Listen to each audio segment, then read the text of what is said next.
آل فرعون أشد العذاب.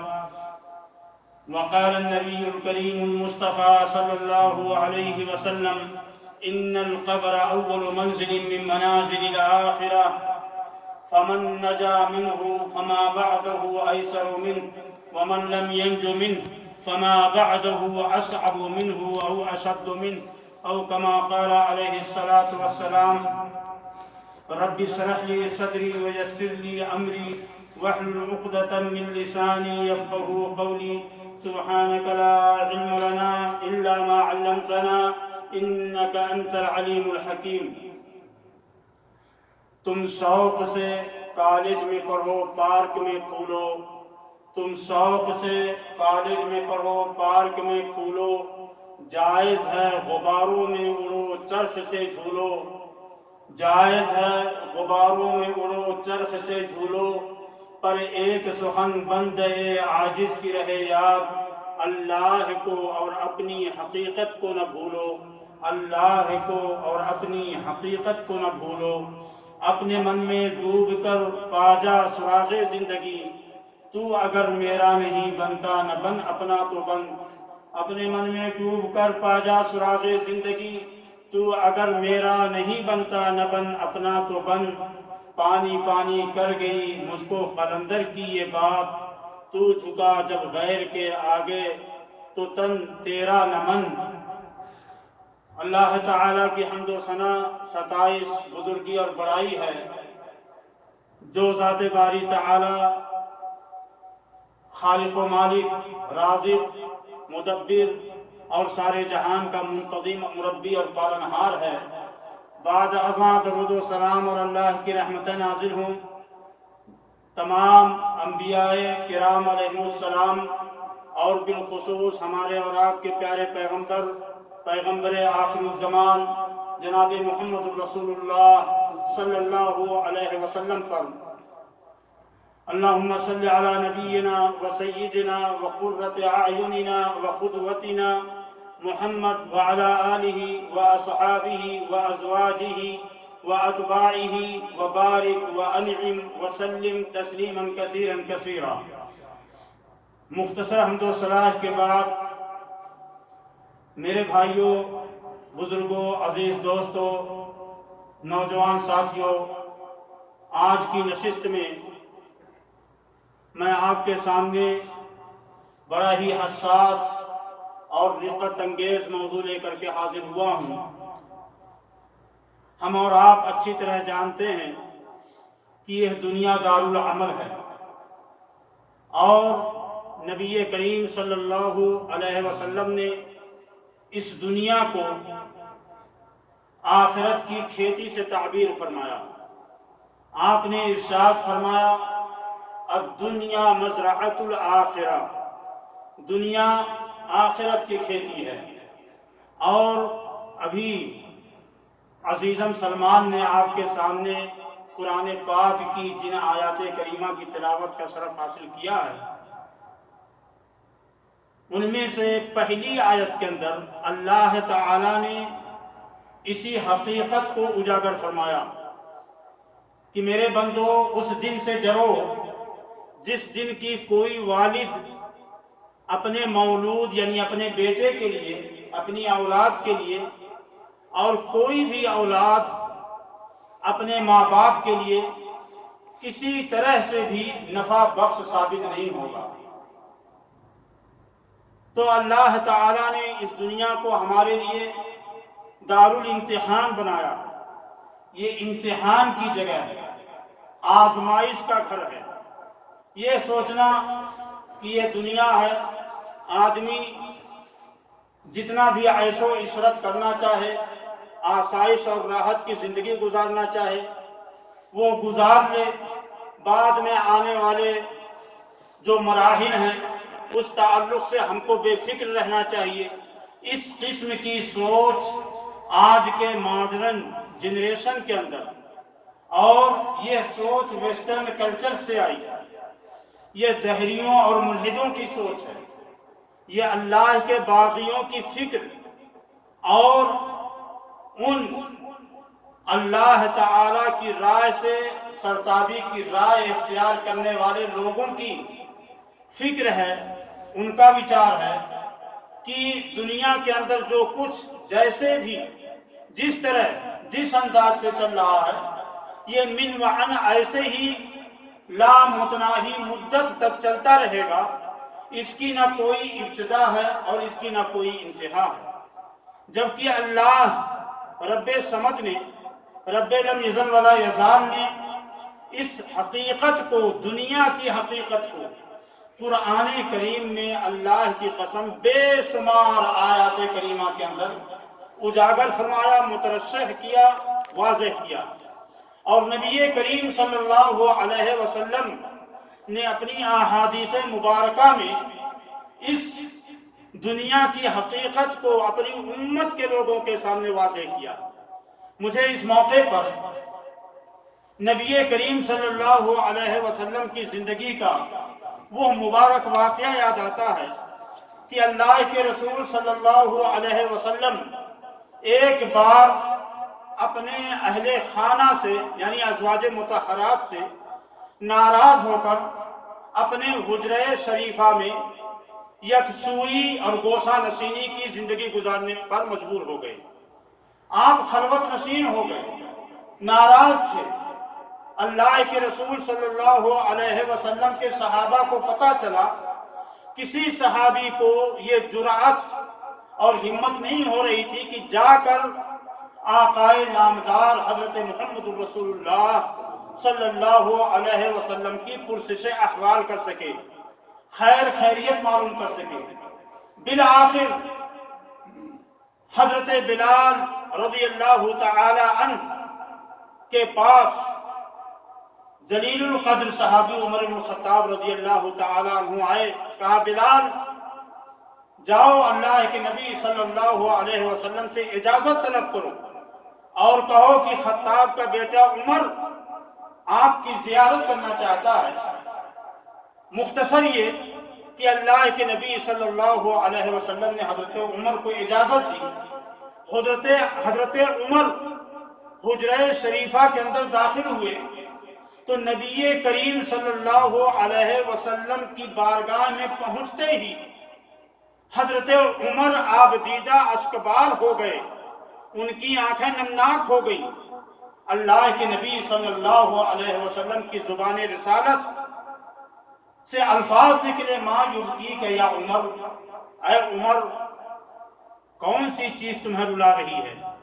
حضرت عمر رضی اللہ تعالی عنہ نے فرمایا، جواباً عرض کیا، اے اللہ کے نبی صلی اللہ علیہ وسلم میں قیصر و کسریٰ کے بادشاہان کو، ان فرما رواؤں کو، حکمرانوں کو دیکھتا ہوں کہ وہ اللہ کے باغی، اللہ کے دشمن اور شریعت کے اور اللہ کے دین سے سرتابی کی رائے اختیار کرنے والے یہ دنیا کی زندگی میں داد عیش دے رہے ہیں۔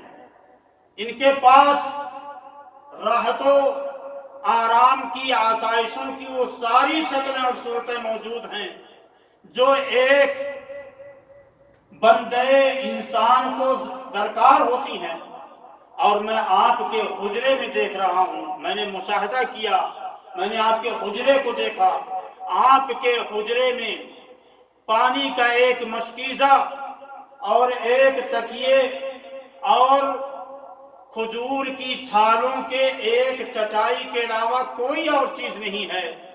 اے اللہ کے نبی آپ تو سید الاولین والآخرین ہیں، سید ولد آدم ہیں، محبوب خدا ہیں، محبوب رب العالمین ہیں، آپ اللہ سے دعا کریں اللہ ہمیں بھی آسائش اور راحتوں کی زندگی نصیب فرمائے۔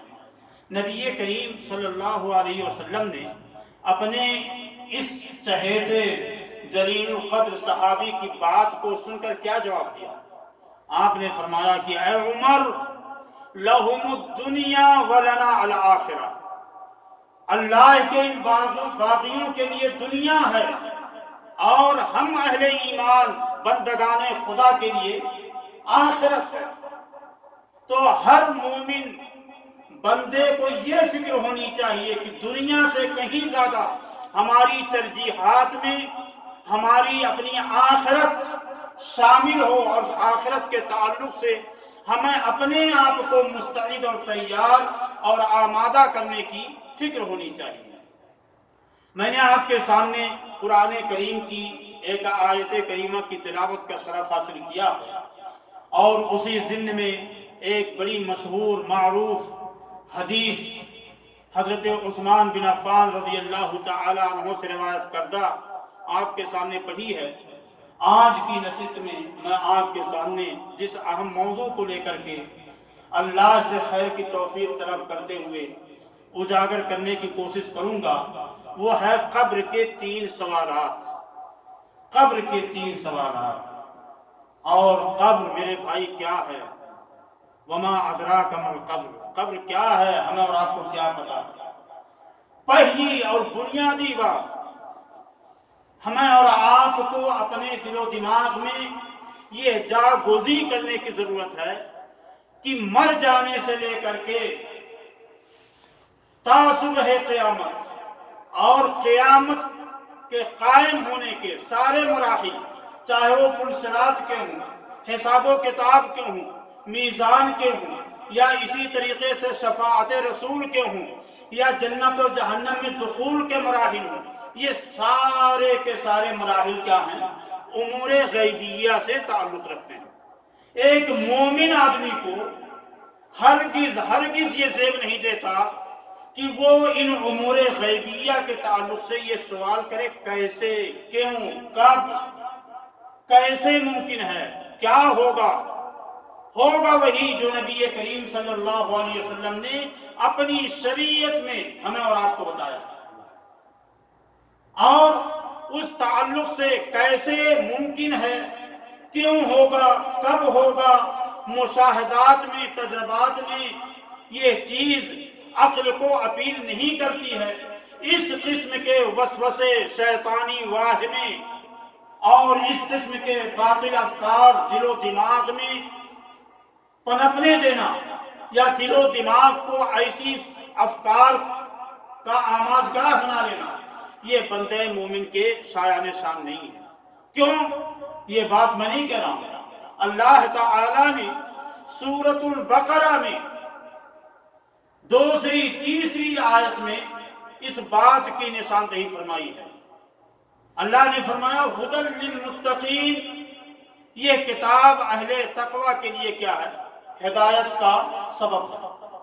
الذین یؤمنون بالغیب، اللہ اکبر۔ پہلی صفت اصحاب تقوی کی جو بیان کی گئی ہے وہ کیا ہے؟ کہ وہ غیب کے امور پر مکمل طور سے ایمان رکھتے ہیں۔ یہی تو ایمان کا کمال ہے بندے مومن کے لیے، یہی تو خوبی ہے، یہی حسن ہے جو اللہ کو اپنے بندے مومن سے مطلوب ہے۔ اللہ تعالی نے اس دنیا کے اندر ایک سسٹم، ایک نظام بنایا، اور 4 عالم اللہ تعالی نے پیدا فرمائے۔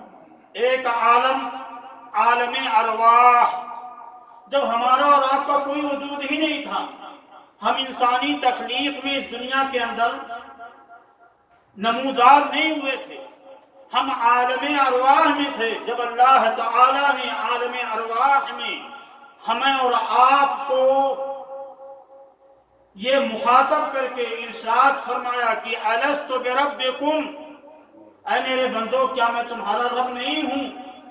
تو ہم سب نے بیک زبان ہو کر اللہ کی بارگاہ میں یہ اقرار، یہ اعتراف کیا تھا، سر تسلیم خم کیا تھا۔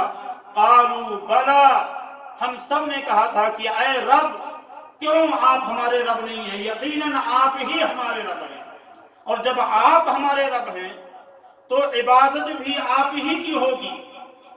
وہ یوم الست کا جو عہد و پیمان تھا، آج ہم اور آپ نے اس دنیا میں آ کر کتنا اس کا پاس و لحاظ رکھا، ہم اور آپ اچھی طرح جانتے ہیں۔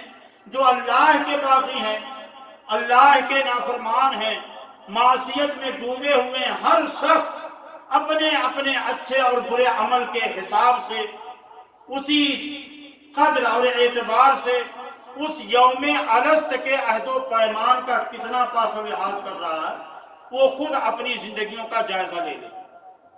دوسرا عالم اللہ نے عالم دنیا بنایا، جس کو ہم اور آپ اپنی آنکھوں سے تطبیق میں، پریکٹیکل میں اور عملی طور پر مشاہدات اور تجربات میں دیکھ رہے ہیں، سن رہے ہیں، جان رہے ہیں۔ تیسرا عالم عالم برزخ ہے، اور یہ عالم برزخ اس دنیا سے انسان کا رشتہ کٹ جانے کے بعد ہی فوراً شروع ہو جاتا ہے۔ جو ہی انسان کی روح انسانی ڈھانچے سے علیحدہ ہوتی ہے، الگ ہوتی ہے، تو فوراً عالم برزخ کی شروعات ہو جاتی ہے۔ اور یہ عالم برزخ کی ابتدا یہاں سے اور انتہا اس وقت تک جب تک کہ قیامت قائم نہ ہو جائے، یہ عالم برزخ کا پورا مرحلہ ہے۔ اور اکثر لوگ یہ سوچتے ہیں کہ عالم برزخ کا فیس یا سامنا انہی لوگوں کو کرنا پڑتا ہے جو قبر کے اندر جاتے ہیں۔ معاملہ ایسا نہیں ہے۔ یہاں پر یہ ایک اشکال ہمیں اپنے ذہن و دماغ سے خرچ کر کے نکال دینا چاہیے کہ ہم اور آپ اس دنیا سے جیسے ہی رشتہ اور ناطہ اور اپنا تعلق توڑتے ہیں، اور جیسے ہی ہماری روح ہمارے جسم سے نکلتی ہے، تو ہمارا اپنا جسم بھلے ہی وہ قبر کے اندر ہو، وہ دریا سمندر تالاب کے اندر ہو، مچھلیوں کے پیٹ میں ہو، جانوروں کے شکم میں ہو، یا آپ راکھ کا انبار بن کر کے ہواؤں کے دوست بدوش فضاؤں میں گردش کر رہے ہوں، کسی دست و جبل اور بیابان میں ہوں، الغرض کہیں بھی ہوں، آپ کا عالم برزخ فوراً اسی وقت سے جب آپ کی روح آپ کے جسد عنصری سے پرواز کر جاتی ہے، اسی وقت سے آپ کا اور ہمارا عالم برزخ شروع ہو جائے گا۔ کوئی ضروری نہیں ہے کہ آپ قبر میں جائیں گے تبھی منکر نکیر آئیں گے، کوئی ضروری نہیں ہے کہ ہم اور آپ قبر میں ہوں گے تبھی ہمیں جنت اور جہنم کا منظر دکھایا جائے گا، کوئی ضروری نہیں ہے کہ ہم قبر میں جانے کے بعد ہی اپنے اچھے اور برے عمل کو ایک انسانی شکل اور انسانی صورت کے روپ میں، انسانی صورت کے اعتبار سے دیکھیں گے، نہیں، بلکہ اللہ تعالیٰ نے ہمیں اور آپ کو مکلف کیا کہ بندے یہ سارے کے سارے امور غیب سے تعلق رکھتے ہیں۔ ہمارا اپنا سسٹم، ہمارا اپنا نظام، اپنا آئین، اپنا قانون ہے۔ اللہ بندے کو کس طرح سے مر جانے کے بعد وہ عذاب اور ثواب سے نوازیں گے، عذاب اور ثواب سے دوچار کریں گے، وہ اللہ کا اپنا سسٹم ہے، اپنا نظام ہے۔ لیکن آپ کو میں تمہیدی طور پر ایک بات بتا دوں کہ اللہ تعالیٰ نے قرآن کریم میں قبر کے عذاب اور سوال و جواب کے تعلق سے تقریباً 10 مقامات پر 10 آیات کے اندر ذکر فرمایا۔ یہ بات کم سے کم اپنے علم میں رکھیں کہ قبر کے تعلق سے خاص طور سے سوال و جواب اور عذاب اور ثواب کے بارے میں اللہ تعالی نے کھلے طور پر واضح انداز میں 10 مقامات پر 10 آیات میں ذکر فرمایا۔ ویسے تو پورا قرآن، پورا کا پورا قرآن، پوری کی پوری کتاب ہمیں عالم برزخ، عالم آخرت، جنت اور جہنم کا مشاہدہ کراتی ہے۔ چشم تصور میں ہم اس کا پورا منظر اپنی آنکھوں کے سامنے رکھتے ہیں، لیکن 10 آیات میں خاص طور سے اللہ تعالی نے اس چیز کو بیان فرمایا، اور نبی کریم صلی اللہ علیہ وسلم نے اپنی احادیث مبارکہ میں تقریباً 70 احادیث میں قبر اور ثواب قبر یا عذاب قبر، منکر نکیر کے سوال اور جوابات، اور قبر کے اندر پیش آنے والے مراحل یا جو مسائل یا انسان کو جن حالات کا سامنا کرنا ہوگا ان کی پوری تفصیلات احادیث کے اندر تقریباً 70 احادیث میں موجود ہے۔ میں آپ کے سامنے انشاءاللہ کوشش کروں گا کہ اختصار کے ساتھ 5 احادیث کے حوالے سے بات کروں۔ ایک حدیث البراء ابن عازب رضی اللہ تعالی عنہ کی، دوسری حضرت ابو ہریرہ، تیسری حضرت انس بن مالک، اور چوتھی حدیث حضرت جابر، اور 5ویں حدیث حضرت ابو سعید الخدری رضی اللہ تعالی عنہم اجمعین۔ ان احادیث کی روشنی میں انشاءاللہ کچھ پتے کی بات آپ کے سامنے رکھنے کی کوشش کروں گا، لیکن اس سے پہلے میں آپ کو بتاؤں کہ میرے بھائی، ہم اور آپ دنیا کے مسائل، مشکلات، صعوبتوں اور پریشانیوں، مزاحمتوں کو جب انگیز نہیں کر پاتے، ہمارا برداشت اور تحمل اور صبر کا دامن ہم سے چھوٹ جاتا ہے، تو ہم کہتے ہیں کہ کاش کہ مر ہی جاتے تو دنیا کی ان مشکلات سے نجات مل جاتی۔ لیکن شاعر کہتا ہے اب تو گھبرا کے یہ کہتے ہیں کہ مر جائیں گے، اب تو گھبرا کے یہ کہتے ہیں کہ مر جائیں گے، مر کے بھی چین نہ پایا تو کدھر جائیں گے۔ اللہ اکبر۔ یہ قبر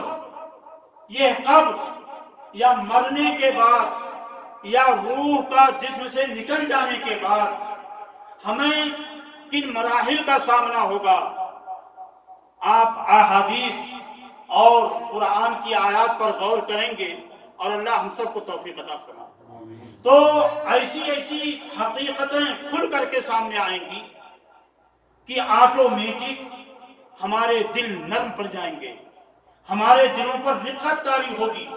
نبی کریم محمد رسول اللہ صلی اللہ علیہ وسلم کی ایک حدیث مجھے یاد آ رہی ہے۔ آپ نے ارشاد فرمایا انی قد نہیتکم عن زیارت القبور الا فزوروها فإنها تذکرکم فی الدنیا وتذکرکم علی الآخرہ۔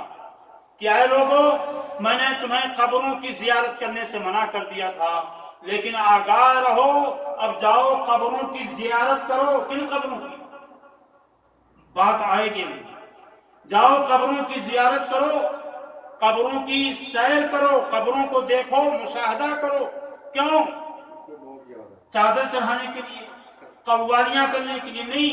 فَإِنَّهَا تُزَهِّدُكُمْ فِي الدُّنْيَا، کیونکہ قبروں کی زیارت دنیا کے اندر تمہارے دلوں پر رقت طاری کرے گی، تمہیں زاہد اور پارسا بنائے گی، اللہ والا، اللہ پاک طینت خدا طرف بنائے گی۔ وَتُذَكِّرُكُمْ عَلَى الْآخِرَةِ، قبروں کو دیکھو گے تو دنیا کی حقیقت کھل کر سامنے آئے گی اور آخرت تم کو یاد آئے گی۔ نبی کریم صلی اللہ علیہ وسلم کی ایک حدیث اور ہے، اکثروا من ذکر ہادم اللذات۔ اے میری امت کے لوگوں، اے اللہ کے بندو، اے آدم کے بیٹو، اے میرے ساتھیوں، لذتوں کو توڑ دینے والی چیز کو زیادہ سے زیادہ کثرت کے ساتھ یاد کرو، اس کا ذکر کرو، اس کو یاد کرو اور دوسروں کو بھی یاد دلاؤ۔ کیوں؟ کیونکہ یہ عبرت کی چیز ہے۔ اکثروا من ذکر ہادم اللذات الموت، اور وہ چیز کیا ہے؟ موت۔ موت کو یاد کرو، موت کو یاد کرو۔ اللہ اکبر۔ حضرت عثمان بن عفان رضی اللہ تعالی عنہ کی جو حدیث میں نے آپ کے سامنے پڑھی ہے، حضرت عثمان رضی اللہ تعالی عنہ کے غلام تھے، آزاد کردہ غلام، ان کا نام ہانی تھا۔ فرماتے ہیں عثمان بن عفان، آپ تو جانتے ہیں کتنا مقام، کتنا مرتبہ، کیا عزت و شان قرآن میں، احادیث میں صحابہ کے تعلق سے، اور بالخصوص ان صحابہ کے بارے میں جو عشرہ مبشرہ میں سے ہیں، خلفائے راشدین ہیں، مہاجرین میں سے ہیں، انفاق فی سبیل اللہ، صدقات و خیرات، عطیات دینے والے۔ اللہ ان کے بارے میں، ان کے آزاد کردہ غلام، ہمارا اور آپ کا کوئی بھائی اگر آپ ڈائریکٹر ہیں، مدیر ہیں، کفیل ہیں، اور آپ کے بارے میں آپ کا ملازم آپ کے بارے میں کسی سے بیان کرے میرا مدیر بڑا اچھا ہے، میرا مدیر اس کے اندر یہ خوبیاں ہیں، تو اس کی گواہی خاص طور سے لوگ زیادہ قبول کریں گے۔ آپ کا غلام آپ کے تعلق سے کہہ رہا ہے کہ حضرت عثمان بن عفان رضی اللہ تعالیٰ عنہ کا معاملہ یہ تھا کہ جب بھی کسی قبر کے پاس سے گزرتے تو کھڑے ہو جاتے، اور کھڑے ہو کر اتنا روتے اتنا روتے اتنا روتے کہ آپ کی ریش مبارک داڑھی یہ آنسوؤں سے تر بتر ہو جاتی، بھیگ جاتی، اور لوگ پھر آپ کے پاس کھڑے ہو کر کے آ کر آپ سے عرض گزار ہوتے کہ اے داماد رسول اللہ، اے اللہ کے رسول صلی اللہ علیہ وسلم کے داماد، اے خلیفہ رسول اللہ، آپ کی یہ فضائل، اتنے سارے مناقب، اتنے سارے محاسن، ایسی ایسی خوبیاں، ایسے ایسے کمالات، اور نبی کریم نے صلی اللہ علیہ وسلم نے آپ ہی کے بارے میں ارشاد فرمایا کہ ما ضر عثمان کو کوئی چیز گزند نہیں پہنچائے گی، لو لم یعمل بعد قط، اگر آج کے بعد کوئی بھی نیک عمل عثمان نہ کرے پھر بھی اس کو کوئی چیز گزند، نقصان، ضرر، اذیت نہیں پہنچائے گی۔ آپ کے اتنے سارے فضائل، پھر آپ اپنے آپ کو اتنا ہلکان کیوں کرتے، کیوں پریشان ہوتے ہیں؟ حضرت عثمان بن عفان رضی اللہ تعالیٰ عنہ نے کیا فرمایا؟ ہمارے باباؤں کے ہاں خواب میں اگر اللہ کے رسول کا دیدار ہو جائے یا کسی بھی شکل و صورت میں کوئی آ کر کے بشارت سنا دے تو اللہ جانے کتنے کتنے خواب، اور وہ بیربل کی کھچڑی بنا کر کے وہ نیوز بلٹن اور اخبارات و جرائد اور سوشل میڈیا پہ ڈالنا شروع کر دے گا۔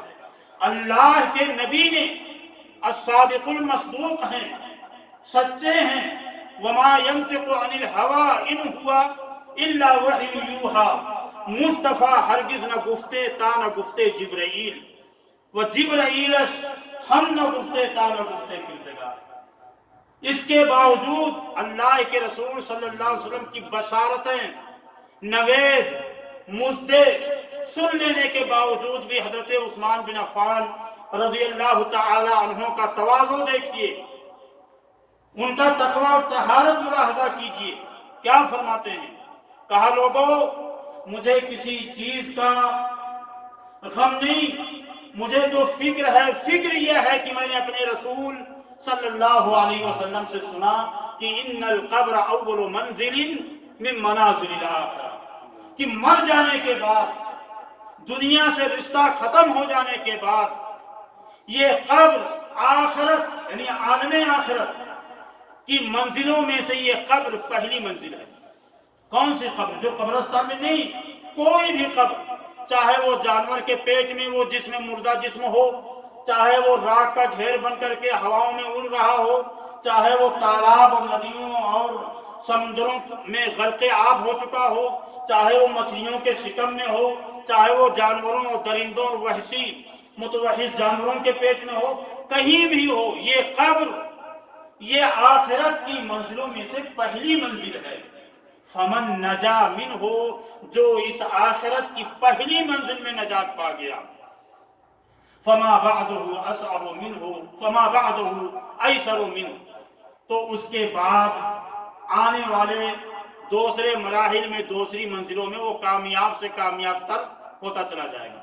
ومن لم ینجو منہ، اور اللہ نہ کرے اگر کوئی کامیاب نہیں ہوا تو پھر وہ اپنی ہرما نصیبی پہ روئے، اپنی سومیے قسمت کو کوسے۔ فما بعدہ اصعب منہ او اشد منہ، تو اس کے بعد آنے والی دوسری منزلیں، چاہے وہ روز قیامت میں میزان کا وقت ہو، یا پلسرات کا ہو، حساب و کتاب کا ہو، یا نامہ اعمال کے دیے جانے کا ہو، الغرض جتنے بھی مراحل آئیں گے وہ سارے کے سارے مراحل اس کے لیے سخت سے سخت ہوتے چلے جائیں گے، دشوار سے دشوار ترین ہوتے چلے جائیں گے۔ کون فرماتے ہیں یہ؟ اللہ کے نبی صلی اللہ علیہ وسلم نے فرمایا۔ یہ حوالہ حضرت عثمان بن عفان رضی اللہ تعالیٰ عنہ اپنے ساتھیوں، اپنے رفقا، اپنے اصحاب کو دے کر کے فرماتے ہیں کہ قبر کے تعلق سے فکر کرو۔ ہمیں اس بات کی فکر دامنگیر ہونی چاہیے کہ مرنے کے بعد قبر میں ہمارے حالات کیا ہوں گے، ہم کو کن کیفیتوں سے دو چار ہونا پڑے گا۔ 2 سالوں سے تقریباً کرونا جیسا مہلک مرض بڑے شدید انتشار اور پھیلاؤ کے ساتھ ہمارے اپنے کتنے عزیزوں کو چھین لے گیا، کتنے لوگوں کو ہم، اللہ اکبر، ان تفصیلات میں جائیں تو ہر واقعے کے اندر ایک درس عبرت ہے، ایک نصیحت ہے، ایک وعظ ہے۔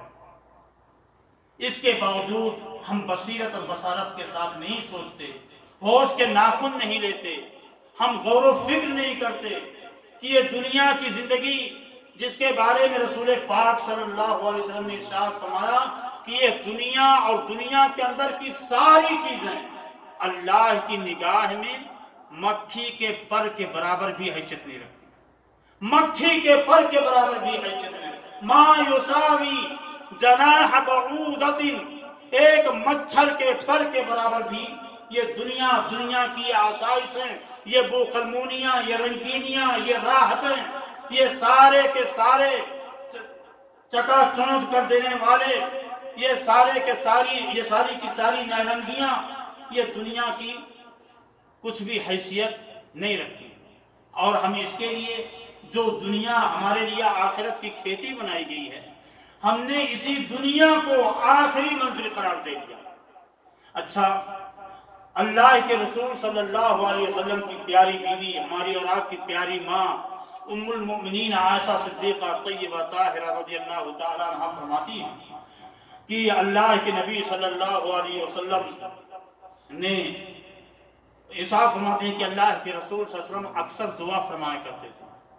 کون بھائی وہ دعا سنائیں گے جس میں اللہ کے رسول صلی اللہ علیہ وسلم قبر کے عذاب سے اللہ کی پناہ طلب کرتے تھے؟ اللہم انی اعوذ بک من الکفر والفقر واعوذ بک من عذاب القبر لا الہ الا انت۔ ہاں، اور کوئی بھائی؟ اللہم انی اعوذ بک من عذاب جہنم ومن عذاب القبر ومن فتنۃ المحیا والممات ومن فتنۃ المسیح الدجال۔ اور ایک تیسری دعا بھی ہے، اللہم انی اعوذ بک من الجبن، اللہم انی اعوذ بک من الجبن واعوذ بک من ارذل العمر واعوذ بک من فتنۃ الدنیا وعذاب القبر۔ ان دعاؤں میں اللہ کے رسول صلی اللہ علیہ وسلم باوجود اس کے کہ مرحوم ہیں، مغفور ہیں، بخشے بخشوائے ہوئے ہیں، ما تقدم ما تاخر، سارے گناہ معاف ہیں، اللہ کے رسول صلی اللہ علیہ وسلم قبر کے فتنے سے اللہ تعالیٰ کی پناہ طلب کرتے تھے۔ یہ بڑی لمبی دعا حضرت عائشہ رضی اللہ تعالیٰ عنہ بیان فرماتی ہے، صحیح بخاری کی روایت ہے کہ اللہ کے رسول صلی اللہ علیہ وسلم دعا کرتے تھے، بابو بھائی، اے اللہ میں سستی اور بڑھاپے سے تیری پناہ میں آتا ہوں، قرض اور گناہ سے تیری پناہ پکڑتا ہوں، اے اللہ میں عذاب قبر اور آگ کے عذاب سے تیری پناہ میں آتا ہوں، اور اے اللہ قبر کے فتنے اور عذاب قبر سے آپ کی پناہ میں آتا ہوں، فقر اور زنا کے شریر فتنے سے تیری پناہ میں آتا ہوں، مسیح الدجال کے شر سے اور فتنے سے تیری پناہ پکڑتا ہوں، اے اللہ میرے گناہوں کو پانی اور برف اور اولوں سے دھو ڈال، اور میرے دل کو گناہوں سے ایسے پاک صاف کر دے جس طرح سے سفید کپڑا میل کچیل سے صاف کر دیا جاتا ہے، اے اللہ میرے اور میرے گناہوں کے درمیان اس طرح سے بہت مسافت اور ڈسٹینس اور دوری پیدا کر دے جس طرح سے تو نے مشرق و مغرب کے درمیان دوری پیدا کر دی، کما باعدت بین المشرق والمغرب۔ یہ صحیح بخاری کی حدیث ہے، حدیث نمبر 6014۔ اب آپ اس سے اندازہ کیجئے، حافظ ابن حجر اسقلانی رحمۃ اللہ علیہ جو صحیح بخاری کے ایکسپلینر ہیں، یعنی شارح، حدیث کی شرح کرنے والے، بیان فرماتے ہیں کہ اللہ کے رسول صلی اللہ علیہ وسلم کا یہ کہنا کہ اے اللہ میں قبر کے فتنے سے تیری پناہ چاہتا ہوں، یا تیری پناہ پکڑتا ہوں، تو یہ فتنہ سے مراد کیا ہے؟ دونوں فرشتوں کا سوال ہے۔ کون دونوں فرشتے؟ منکر اور نکیر۔ اللہ کے رسول صلی اللہ علیہ وسلم اور علامہ مبارک پوری رحمۃ اللہ علیہ بھی اس دعا کے اندر اس کلمے سے، اس جملے سے یہی مراد لیتے ہیں اور کہتے ہیں کہ فتنہ قبر سے مراد فرشتوں کو جواب دینے میں جو حیرانی، پریشانی، الجھاؤ، کنفیوژن، التباس میت کو پیش آنے والا ہے، وہ فتنہ مراد ہے۔ قبر کے اندر فتنہ یعنی جب فرشتے سوال کریں گے، اب کون سے سوالات ہوں گے وہ بعد میں بات آئے گی، تو اس وقت مومن بندہ اور کافر بندہ منکر اور نکیر کے سوالات کو سن کر کے جس حیرت اور کنفیوژن میں مبتلا ہوں گے، اس کیفیت کا نام کیا ہے؟ فتنہ قبر۔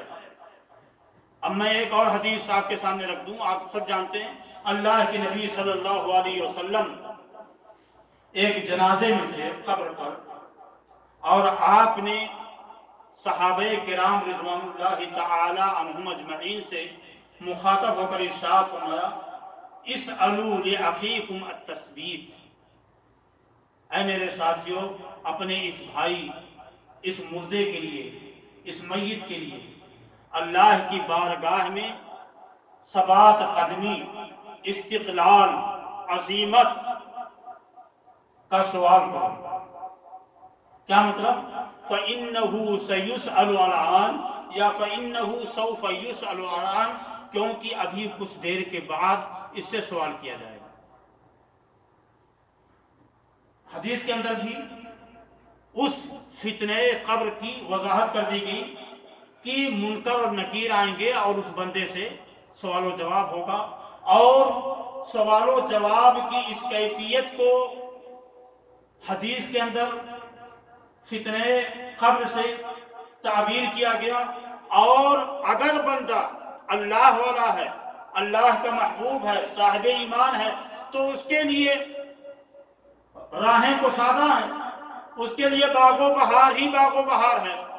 جنت کی طرف سے اس کے لیے ایک دریچہ، ایک روزن کھول دیا جائے گا۔ اور اگر اللہ اکبر اللہ کا باغی ہے، کافر ہے، مشرک ہے، منافق ہے، تو پھر جہنم کے طرف سے ایک کھڑکی اس کے لیے کھول دی جائے گی۔ بات آئے گی انشاءاللہ، بات بتاؤں گا آپ کو۔ بتانا مقصد یہ ہے کہ قبر کے اندر اس دنیا سے رخصت ہو جانے کے بعد اب وہ کوئی بھی قبر ہو، جیسا کہ میں نے شروع میں بتایا، بندے کے ساتھ جو حالات درپیش ہوں گے وہ یا تو ثواب، ناز و نعم، خیر ہی خیر، راحت و انبساط، سرور کی کیفیتیں، باغ و بہار اور عیش و عشرت کی زندگی ہوگی، اور یا تو اللہ کی طرف سے عقوبتوں کی زندگی ہوگی، ہر طرح کی آزمائش، فتنے اور ہر طرح کی سزاؤں سے اس بندے کو دوچار ہونا ہوگا۔ اللہ ہم سب کو عذاب قبر سے اور فتنہ قبر سے محفوظ فرمائے۔ اے اللہ تو ہم سب کو محفوظ فرما۔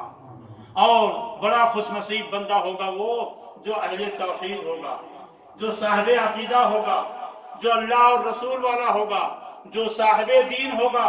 میں یہ باتیں اس لیے بول رہا ہوں کہ یہ انہی سوالات کے جوابات ہوں گے جو منکر اور نکیر ہم سے اور آپ سے کریں گے۔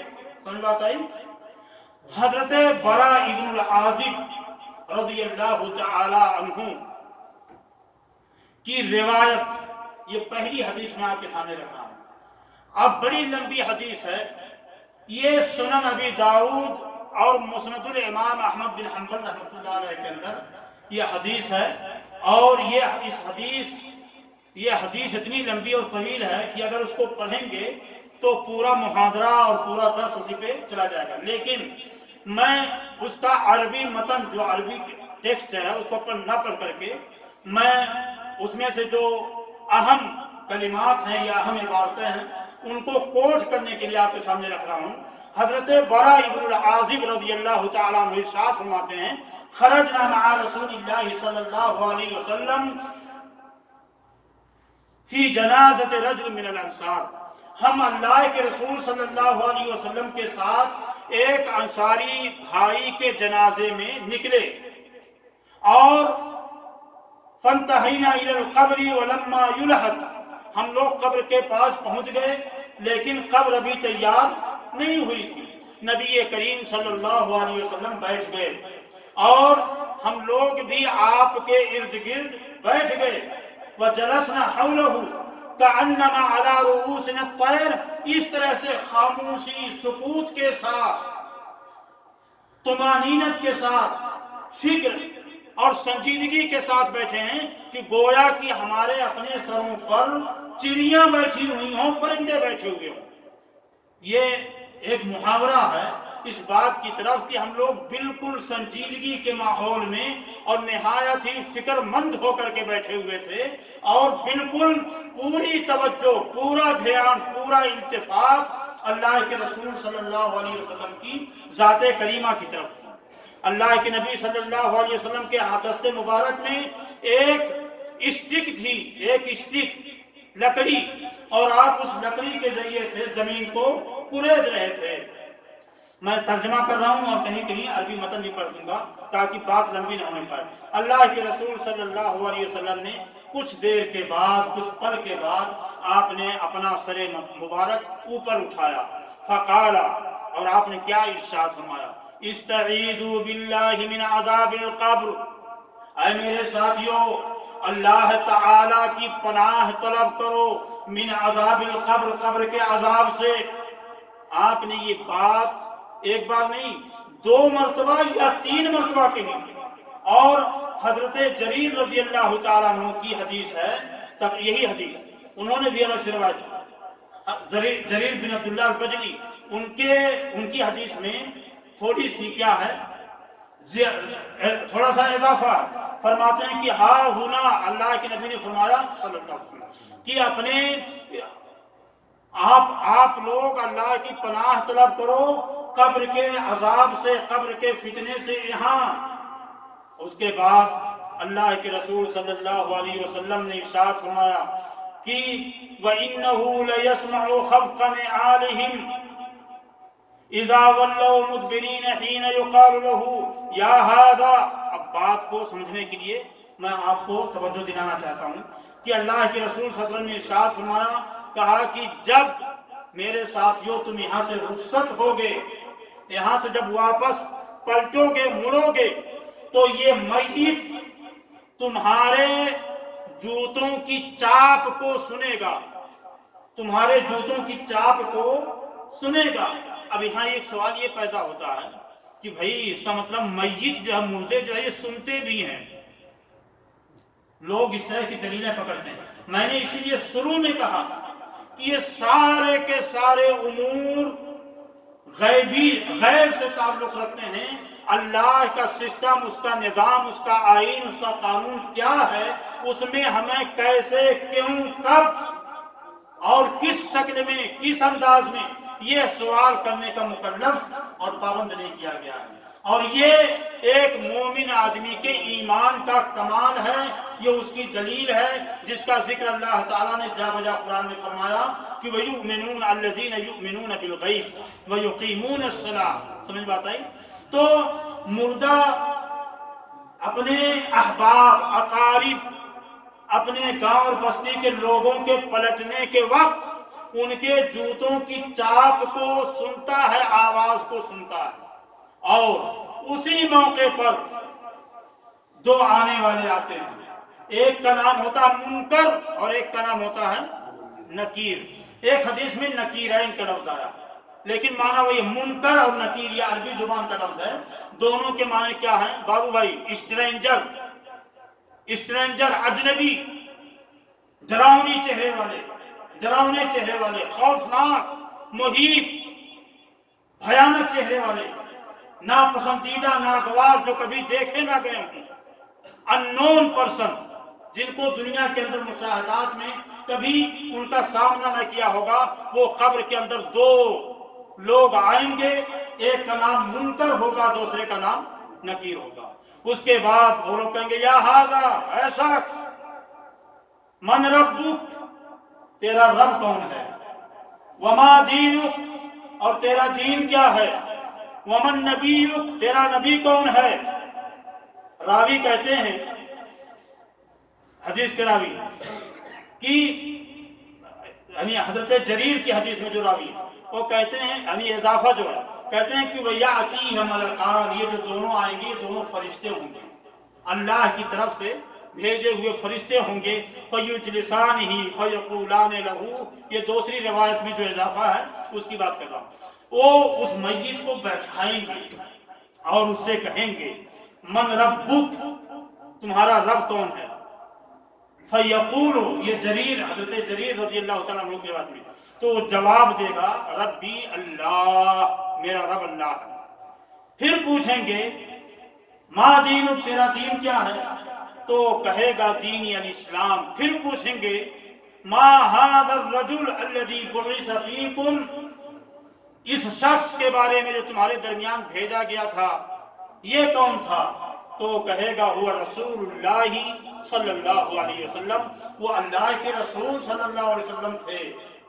اس کے بعد وہ لوگ کہیں گے فیقولان وما یدریک، حضرت جریر کی حدیث میں، کہ تمہیں کیا پتا کہ وہ کون تھے، یا ان سوالوں کے جوابات تم کو کیسے معلوم ہوئے، فیقول، تو کہے گا قرأت کتاب اللہ فآمنت بہ وصدق، میں نے اللہ کی کتاب قرآن کریم کو پڑھا اور میں اس پر ایمان لایا اور اس کی تصدیق کی۔ یہ حضرت جریر کی حدیث میں تھوڑا سا اور اضافہ، فذلک قول اللہ عز وجل، تو حضرت جریر رضی اللہ تعالیٰ عنہ کی حدیث میں